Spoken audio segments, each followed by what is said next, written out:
Assalamu alaikum, I'm Aisha and you're watching Samar News. Here are today's headlines.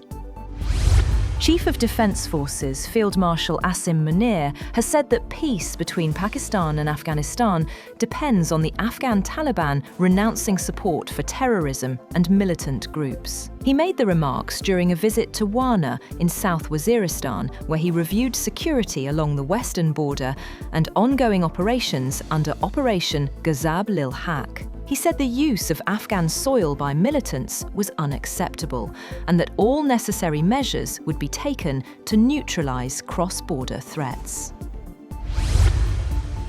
US Defense Secretary Pete Hegseth has said that his country is winning the conflict in Iran and can continue fighting as long as needed.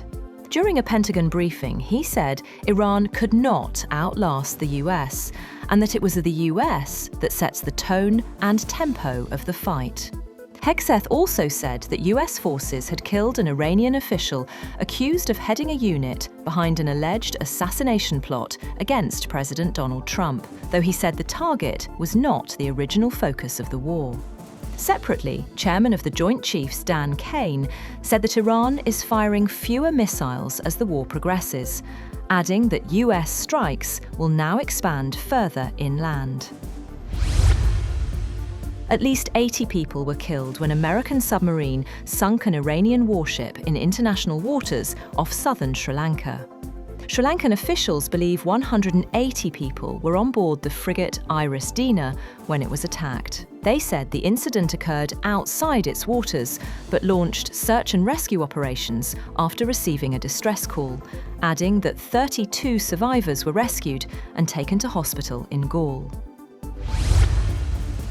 A ballistic missile fired from Iran and heading into Turkish airspace after passing Syria and Iraq has been destroyed by NATO air and missile defence systems in the eastern Mediterranean Sea. The Turkish Defence Ministry said that there were no casualties or injuries in incident, adding that Turkey reserves the right to respond to any hostile actions against it, while warning parties to refrain from steps that could escalate the conflict.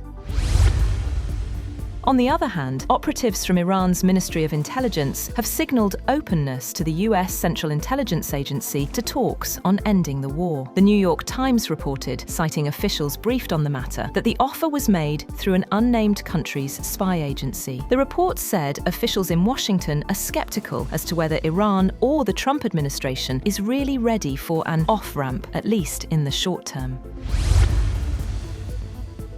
Iranian Kurdish militias have consulted with the United States in recent days about whether and how to attack Iran's security forces in the western part of the country. According to 3 sources with knowledge of the matter, the Iranian Kurdish coalition of groups based on the Iran-Iraq border in the semi-autonomous region of Iraqi Kurdistan has been training to mount such an attack in hopes of weakening the country's military as the United States and Israel pound Iranian targets with bombs and missiles. The sources said the goal would be to create room for Iranians opposed to the Islamic regime to rise up now that Supreme Leader Ali Khamenei and other top officials have been killed since the US-Israeli attack began on Saturday.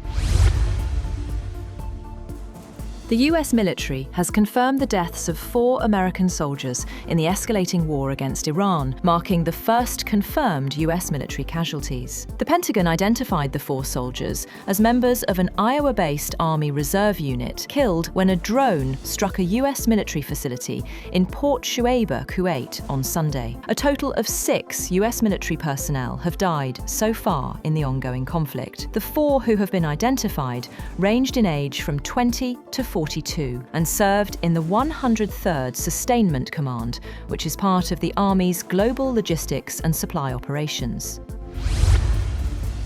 On the other hand, British Prime Minister Keir Starmer has stressed the need for keeping a cool head over the Middle East conflict, acknowledging public concern about the escalation. Speaking in Parliament after fresh criticism from President Trump, Starmer said UK-US military coordination in the region reflected the special relationship in action. He said Britain had been liaising closely with Washington and had pre-deployed assets including air defence systems, counter-drone capabilities and F-35 fighter jets. The White House is convening senior executives from top US defense contractors, including Lockheed Martin and RTX/Raytheon, to accelerate weapons production after recent strikes on Iran and other military operations have depleted stockpiles. Officials say the meeting, scheduled for Friday, will focus on restoring US munitions inventories and ensuring key weapons like Tomahawk cruise missiles are produced faster. The Pentagon is preparing a roughly $50 billion supplemental budget to fund replenishment and increase annual missile output to 1,000 units. And Russian President Vladimir Putin has said that Moscow could consider halting gas supplies to Europe and redirecting exports to what he called more promising markets. Speaking to state television, Putin said it might be more profitable to move into new markets, though he described the remarks as thinking out loud and said he would instruct the government to examine the issue. His comments come as the European Commission prepares a legal proposal to permanently ban Russian oil imports. That's all for now. For more updates, visit www.samar.tv. Thank you for watching Samar News.